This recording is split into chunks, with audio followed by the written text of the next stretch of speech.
नमस्कार, मैं हूं संजय शर्मा। आप देख रहे हैं 4 PM यूपी। अचानक योगी जी मोदी जी के कसीदे पढ़ने लग जाएं तो समझ में आता है कि कुछ गड़बड़ चल रहा है, क्योंकि दिल्ली लॉबी तो योगी जी के पीछे पड़ी रहती है। दैनिक भास्कर के राजनीतिक संपादक केपी मलिक ने खुलासा किया कि यूपी की राजनीति में नसीमुद्दीन सिद्दीकी के जरिए कौन सा गेम खेलना चाहती है भाजपा। क्या दलित और मुसलमान वोटों में बंटवारा हो सकता है? राहुल गांधी और अखिलेश मिलकर कौन सी रणनीति पर चल सकते हैं या फिर कितने कामयाब हो सकते हैं? चलते हैं केपी मलिक जी के पास। बहुत बढ़िया लिखते हैं, दैनिक भास्कर में राजनीतिक संपादक हैं। 4 PM यूपी को सब्सक्राइब करिए, ज्वाइन करिए। चलते हैं केपी मलिक जी के पास। 4 PM न्यूज नेटवर्क में बहुत बहुत स्वागत है केपी मलिक साहब आपका। धन्यवाद संजय जी।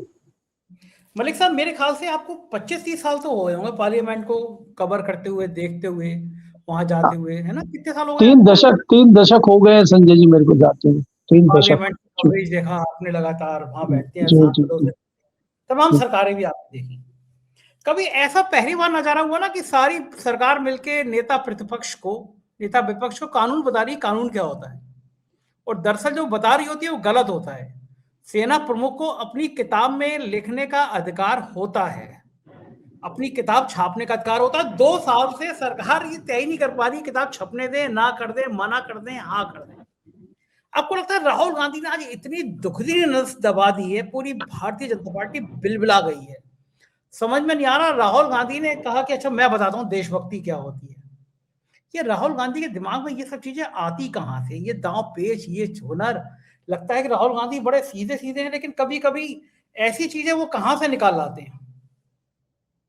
देखिए संजय जी, अगर आप देखें, पहली बात तो ये है कि राहुल गांधी विपक्ष के नेता हैं और एकमात्र नेता हैं जो आज की डेट में बोल रहे हैं। लेकिन विपक्ष में तो बहुत लोग हैं, लोगों ने बोलना लगभग बंद कर दिया है, या सिर्फ फॉर्मेलिटी के लिए बोल रहे हैं या ट्वीट आदि कर रहे हैं। राहुल गांधी कुछ मुद्दे लेके आते हैं और वो पार्लियामेंट में बोलने की कोशिश करते हैं।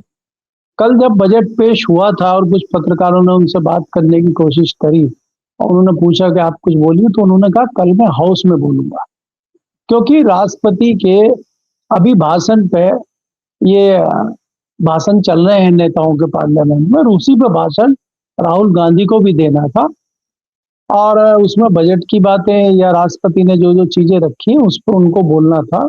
लेकिन एक बहुत महत्वपूर्ण मुद्दा उन्होंने उठा दिया और उससे जो सरकार है और प्रधानमंत्री हैं हमारे, वो सख्ते में आ गए।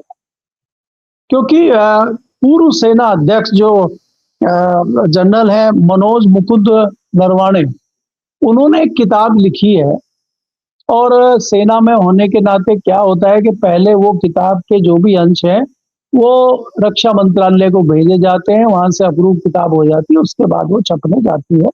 वो छपने गई हुई है लेकिन परमिशन अभी मंत्रालय से नहीं आई। अब मंत्रालय इतने दिन से क्यों नहीं छपने दे रहा है? अगस्त 2025 में भेजी है उन्होंने, अभी 1 साल में कुछ ही चंद महीने बचे हुए होने में, तो रक्षा मंत्रालय परमिशन क्यों नहीं दे रहा? जाहिर सी बात है कुछ ना कुछ उसमें सरकार की पोल पट्टी खुल रही होगी। तो इसलिए उस पे जो चर्चा करना चाह रहे थे राहुल गांधी, उसी किताब के कुछ अंश, एक मैगजीन है कारवा नाम की, बहुत फेमस मैगजीन है, उसने एक आर्टिकल छाप दिया और उसमें ये लिखा है कि 4 टैंक लद्दाख की सीमा में घुस गए थे और आर्मी चीफ को 2020 में, शायद 31 अगस्त 2020 में सेना अध्यक्ष को खबर मिली कि चीनी 4 टैंक हमारी सीमा में घुसाए हैं, क्या एक्शन लेना है बताइए।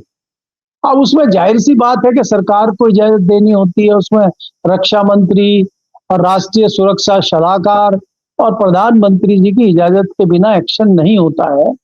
तो उन्होंने ये लिखा हुआ है कि जब मैंने उनको फोन किया, रक्षा मंत्री जी को, मेरा फोन नहीं उठाया। जब मैंने राष्ट्रीय सुरक्षा सलाहकार को फोन किया, उन्होंने कोई जवाब नहीं दिया। पीएम को मैं मिला नहीं सकता था, तत्कालीन विपिन रावत जी जो थे उनको फोन किया, उनका भी जवाब नहीं आया। और मुझे करीब 2.5 घंटे, 2.25 घंटे के बाद में राजनाथ जी का फोन आया कि जो उचित लगे करो। अब बताइए, 2-2.5 घंटे में तो जो खेला होना था हो चुका। वो चाइना के जो मिलिट्री थी, जो टैंक थे, वो अंदर तक घुस गए, उन्होंने कुछ जगहों पर कब्जा कर लिया। इस तरह की कुछ खबरें हैं। लेकिन ये खबरें तब तक पक्की नहीं हो जाती या तो मैगजीन छपे, क्योंकि आज जो कानून सिखाया गया है राहुल गांधी को कानून सिखाया गया संसद में बोलने के लिए। हमने तो इतिहास में पहली बार देखा, इन 3 दशकों में बहुत सारी गर्मा गर्म बहस भी देखी है, बहुत सारे सवाल जवाब भी देखे हैं। हमने जो है विपक्षी दल के नेता का आदर होते हुए देखा है। अगर प्रधानमंत्री या सत्ताधारी दल का कोई बड़ा व्यक्ति बोल रहा है और विपक्षी नेता खड़ा हो जाता है, सदन का नेता, तो प्रधानमंत्री भी बैठते हुए हमने वाजपेयी जी को बैठते हुए देखा है, जो विपक्ष का आदमी खड़ा होता है। आज राहुल गांधी को पार्लियामेंट के तौर तरीके सिखाने के लिए, तो मेरे ख्याल से 5वीं बार सांसद है, उनको तौर तरीके सिखाने के लिए पहले तो लोकसभा अध्यक्ष ही उनको कानून बता रहे थे कि आप जो है राष्ट्रपति अभिभाषण पे बोलिए और बाकी चीजों पे आप नहीं बोल सकते। खूब कानून सिखा रहे, बार बार उधर देख रहे थे, उधर से कोई इशारा आता है क्या। उसके बाद रक्षा मंत्री जी खड़े हो गए कि जो किताब छपी नहीं है आप उसके बारे में कैसे बोल सकते हैं। इसका मतलब यह है कि रक्षा मंत्री को भली भांति जानकारी है कि किताब छपी नहीं है और परमिशन रक्षा मंत्रालय में रखी हुई है। उसके बाद जो है गृह मंत्री जी खड़े हो जाते हैं। उसके बाद क्रांतिकारी जो आते हैं आपके निशिकांत दुबे जी भी जो है बचाव कर रहे हैं सरकार का। उसके बाद रिजिजू भी अब सरकार के तमाम जो सेनापति हैं, तमाम जो ढाल ढाल लेकर सरकार को बचाने वाले हैं, ये सब खड़े हो गए और प्रधानमंत्री जी बैठे हुए हैं। प्रधानमंत्री जी के चेहरे का रंग उड़ा हुआ, उनकी बॉडी लैंग्वेज पर भी। ऐसा क्या है इसमें किताब में आपत्तिजनक? ऐसा क्या है जिससे सरकार इतना डर रही है? पार्लियामेंट में लगभग पौने घंटे ये चलता रहा कि राहुल गांधी बोलने की कोशिश करे और ये उसको कानून का पाठ पढ़ा रहे हैं। वो कुछ भी बोलना शुरू कर देता है, वो नया कानून बताना शुरू कर देते हैं। और कोई ऐसा वैसा या कोई संसदीय दल का नेता नहीं बता रहा है या कोई मंत्री नहीं बता रहा है, वो बता रहे गृह मंत्री जी, रक्षा मंत्री जी, खुद जो है लोकसभा अध्यक्ष। राहुल गांधी ने, मुझे लगता है संजय जी, कि राहुल गांधी भी इस बात को जानते थे कि ये मुझे नहीं बोलने देंगे। राहुल गांधी जी ने पार्लियामेंट में ये बोल के ये मुद्दा बाहर भेज दिया हम और आप जैसे लोगों के पास। हम भी चर्चा कर रहे हैं, तमाम दूसरे मीडिया के लोग भी चर्चा कर रहे हैं, चर्चा आम हो गई है और उस पर चर्चा बाहर हो गई है और लोग विचार विमर्श कर रहे हैं। जिस प्रकार से एप्स्टीन फाइल आई है और उसमें सुगबुगाहट चल रही है, हालांकि वो एक तरह से आरोप है, जब तक आरोप सिद्ध ना हो जाए, जब तक किसी के तथ्य सारे ना आ जाएं, उस पर चर्चा नहीं होनी चाहिए। हालांकि भारत का कोई उस तरह का कोई बहुत बड़ा कोई उस तरह की कोई फुटेज या कोई नहीं है, लेकिन जिस तरह से ईमेल में प्रधानमंत्री जी का नाम आया है, हरदीप पुरी का नाम आया है, अनिल अंबानी जी का नाम चल रहा है, तो सुगबुगाहट लोगों में जरूर होगी और लोग चर्चा करना चाहते हैं, जानना चाहते हैं मामला क्या है। लेकिन अब खाली नाम भर आ जाने से तो इस पे चर्चा उस तरह से नहीं हो सकती, लेकिन लोगों में सुगबुगाहट शुरू हो गई। और संजय जी, मैं दावा कर रहा हूं, मेरी आज बहुत सारे लोगों से बात हुई जिनको हम अंधभक्त कहते थे, जो मोदी जी को भगवान मानते थे, उनके मन में भी थोड़ा सा ये लग रहा है कि यार कुछ ना कुछ तो जरूर है, कुछ ना कुछ तो है। तो एक शंका पैदा उनके मन में भी हो गई और इसके नतीजे आने वाले समय में क्या होंगे ये हमें देखना होगा, जिस प्रकार से देश में स्थिति चल रही है। तो ये बड़ी दुर्भाग्यपूर्ण बात है कि संसद में आप मुख्य विपक्षी दल के नेता को ही नहीं बोलने दे रहे हैं, तो आम सांसद, आम दूसरा कोई भी मेंबर क्या बोले, क्या अपनी बात रखे। सरकार किसी भी कीमत पे कोई इस तरह की चीज जाने नहीं देना चाहती और ये सरकार की, भारतीय जनता पार्टी की एक ऐसी नीति मुझे दिखाई दे रही है जो आज तक हमने सदन में नहीं देखी। इनसे पहले भारतीय जनता पार्टी की स्पीकर थी सुमित्रा महाजन, इतना इतना हिसाब किताब तो उनका भी ऐसा नहीं था कि वो विपक्षी दल के व्यक्ति को बोलने ही ना दे। वो भी देखिए भारतीय जनता पार्टी की थी, भारतीय जनता पार्टी की सरकार है, उनका भी थोड़ा झुकाव तो था, लेकिन यहाँ तो ऐसा लगता है कि 90% जो है पलड़ा ऐसे झुका हुआ है। तो ये बड़ा दुर्भाग्यपूर्ण है जी। बिल्कुल ठीक कह रहे हैं मलिक साहब, लेकिन जो लोग राहुल गांधी को थोड़ा सा हल्का समझ रहे थे, राहुल गांधी ने पिछले 3-4 सालों में क्रांति करके रख दी है। एक टी शर्ट में एक आदमी चला कन्याकुमारी से कश्मीर तक और भारत जोड़ो यात्रा ने देश की तस्वीर बदल दी। आज देशभक्ति का पाठ सिखाने की कोशिश की गई तो वो पाठ निकाल रहा है राहुल गांधी, जिसने पूरे देश को झकझोर दिया, बता दिया कि हमारे प्रधानमंत्री जी बस केवल चीन के राष्ट्रपति को चाय बना के पिला सकते हैं, झूला झुला सकते हैं। गलवान घाटी में जो हमारे शहीद हो गए उनका जवाब नहीं दे पाएंगे। राहुल गांधी के स्टेप को अखिलेश यादव ने भी बढ़ चढ़कर समर्थन किया और कहा कि राहुल गांधी बिल्कुल जायज मुद्दा उठा रहे हैं। एक बार फिर साबित हो गया कि उत्तर प्रदेश के चुनाव से पहले राहुल गांधी और अखिलेश की जोड़ी भारतीय जनता पार्टी को बहुत परेशान कर सकती है। जिस तरह उत्तर प्रदेश में लगातार विरोध प्रदर्शन जारी हैं, आज भी केशव मौर्य का घर घेरने के लिए लोग गए, अभ्यर्थी गए नौकरी के लिए, हंगामा हुआ। और फिर आज योगी आदित्यनाथ जी ने मोदी जी की तारीफ में लंबी चौड़ी प्रेस कॉन्फ्रेंस कर दिया, भूतपूर्व बजट है और ये है और वो है। क्या लगता है राहुल और अखिलेश की जोड़ी उत्तर प्रदेश में फिर एक बार परेशान कर सकती है बीजेपी को, जैसा पार्लियामेंट के चुनाव में किया था? देखिए संजय जी, मुझे लगता है कि अखिलेश यादव कहीं ना कहीं थोड़े ठंडे पड़े हैं। उन्होंने आज पार्लियामेंट में 2 बार खड़े होकर ये जरूर कहा है कि मुख्य विपक्षी दल के जो नेता हैं उनको अपनी बात रखनी चाहिए, क्योंकि चाइना का मामला है। और उन्होंने रेखांकित किया, मुलायम सिंह यादव जब रक्षा मंत्री थे वो हमेशा कहते थे कि चाइना हमारा सबसे बड़ा दुश्मन है और चाइना ने हमारी जमीन हथिया सकती है। यहाँ पे तो संजय जी, मैं खुद भी इस बात का दावा करता हूँ कि वाजपेयी जी की सरकार में, उसके बाद भी जब जब भी हमारी बात जॉर्ज फर्नांडिस जी से होती थी, वो हमेशा कहते थे कि चाइना ने हमारी सैकड़ों किलोमीटर जमीन दबा के रखी हुई है और हमारे हाथ बंधे हुए हैं। अगर रक्षा मंत्री, पूर्व रक्षा मंत्री इस तरह का दावा कर रहे हैं तो उसमें जरूर कोई सच्चाई है। तो उन्होंने कई बार इस तरह का जिक्र हमारे सामने किया था और नेताजी रक्षा मंत्री रहे थे कुछ पीरियड के लिए, उन्होंने भी इस बात को रेखांकित किया था। और वो मानते थे कि भले ही पाकिस्तान हो, चाहे अमेरिका हो, चाहे जो भी हो, सबसे बड़ा दुश्मन हमारा चाइना है और हम चाइना के साथ कभी भी दोस्ती नहीं कर सकते। हमें ऐसा लगता है, क्योंकि इतिहास भी इसी तरह बताता है कि चाइना ने जिस प्रकार से हमारी पीठ में छुरा भोंकने का काम किया, चाहे वो नेहरू का टाइम हो, चाहे उसके बाद का टाइम हो, जिस तरह से एक्टिविटी चाइना की भारत के साथ रही है, तो उस पर विश्वास करना मुश्किल है। अखिलेश यादव संसद में जिस प्रकार से पहले 2-3 संसद सत्रों में साथ में कंधे से कंधा मिलाकर राहुल गांधी के दिखते थे, उसमें थोड़ा सा मुझे लग रहा है कि डिस्टेंस है। जिस प्रकार से वो अलग चल रहे हैं, जिस प्रकार से हैं, हालांकि दबी जबान में कुछ पत्रकार इस तरह की चर्चा कर रहे हैं कि अमित शाह जी ने कुछ राम गोपाल जी को बुला के, अखिलेश जी को बुला के कान में कुछ कह दिया है, इसलिए थोड़े ढीले पड़े हुए हैं अखिलेश यादव। अखिलेश यादव से जिस प्रकार की अपेक्षा लोग कर रहे हैं, अखिलेश यादव जी उतनी तेज नहीं दौड़ रहे हैं, उनके घोड़े की स्पीड उतनी तेज नहीं है जितनी होनी चाहिए, ये लोगों का मानना है, मेरी अपनी निजी राय नहीं है। लेकिन उसके बावजूद भी जिस प्रकार से राहुल गांधी हो, अखिलेश यादव हो, ममता बनर्जी हो, इन्होंने सत्ताधारी दल को घेरने की कोशिश की है, उससे सरकार में कहीं ना कहीं घबराहट तो है। आज आपने देखा कि जिस प्रकार से ममता बनर्जी दिल्ली पहुंची और उन्होंने जो है ज्ञानेश कुमार से मीटिंग की, और ज्ञानेश कुमार को भी अंदर कहते हैं कि खूब हॉट टॉक हुई, और उसके बाद बाहर आके उन्होंने बताया, और उसमें हैरानी की बात ये थी कि उसमें 15 लोगों का प्रतिनिधिमंडल वो लेके गई थी, जिसमें 5 तो उसमें ऐसे थे जो इलेक्शन कमीशन ने मर्द घोषित कर दिए हैं। तो उनको कहा मरे हुए लोगों को मैं लेके आई हूँ, 5 लोग ये मर चुके हैं आपकी लिस्ट में, इनको देख लीजिए आप। उसके बाद ऐसे 10 लोग थे कि जिनको बता दिया गया ये पता नहीं कहाँ है, मिल नहीं रहे थे, उसमें उनकी वोट कट गई थी, तो उनको भी ढूंढ के ममता बनर्जी लाई थी।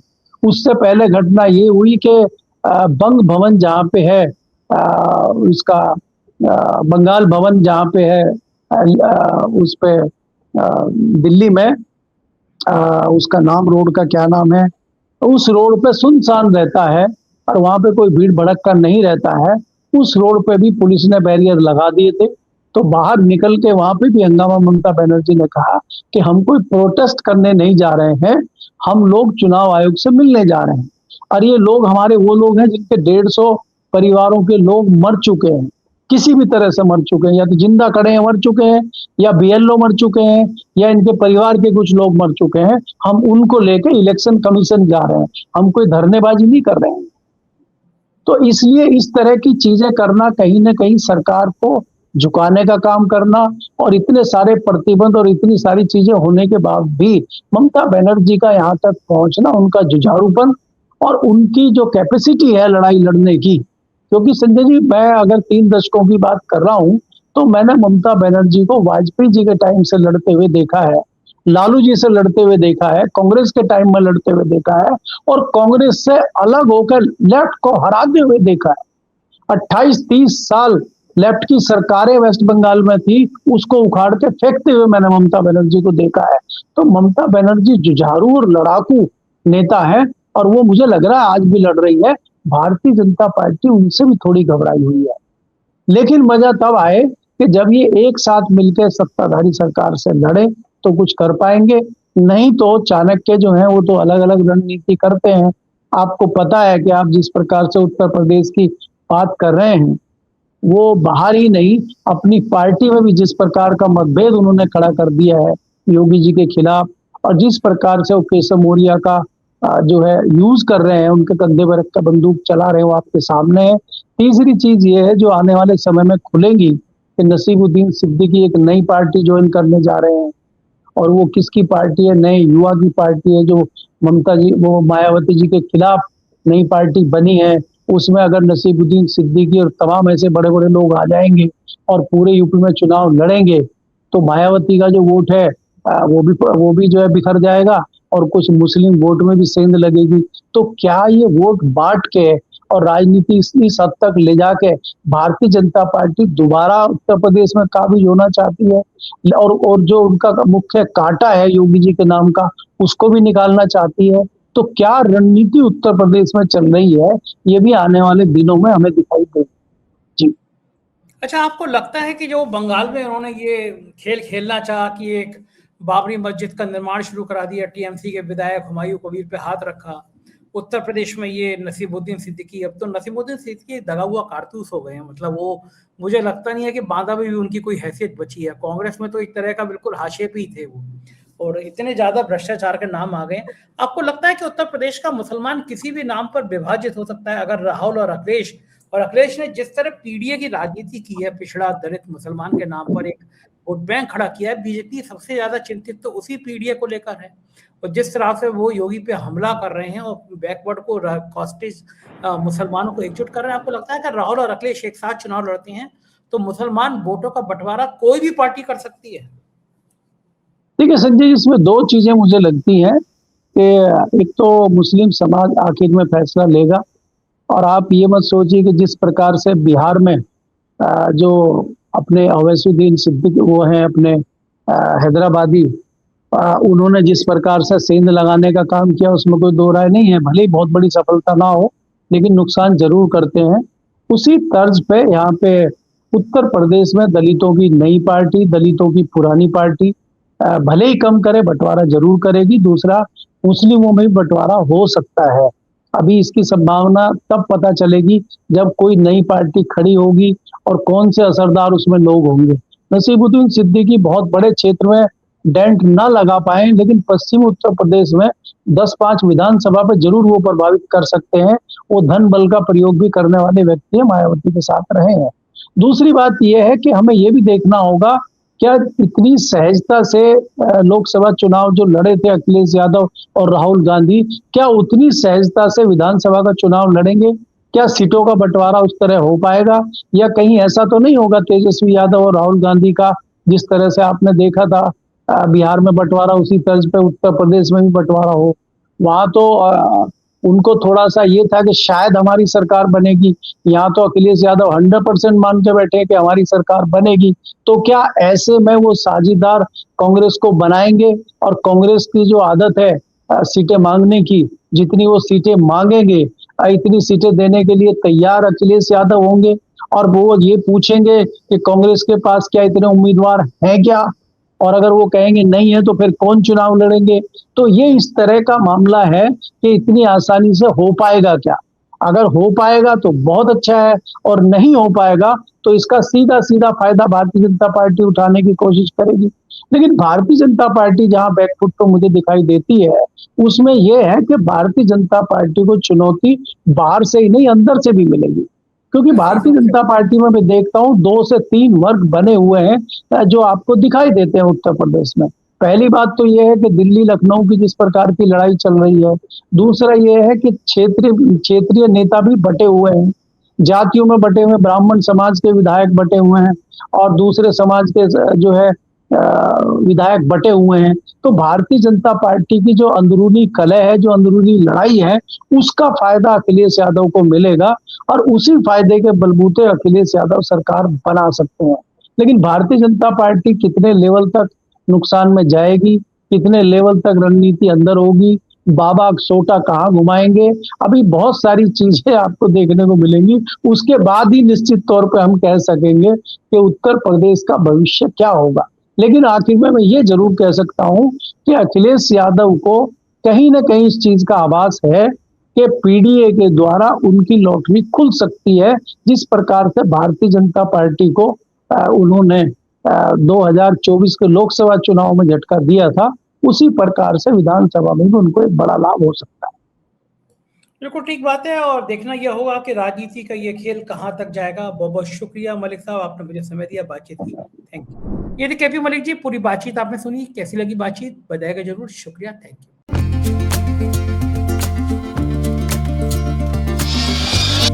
यू।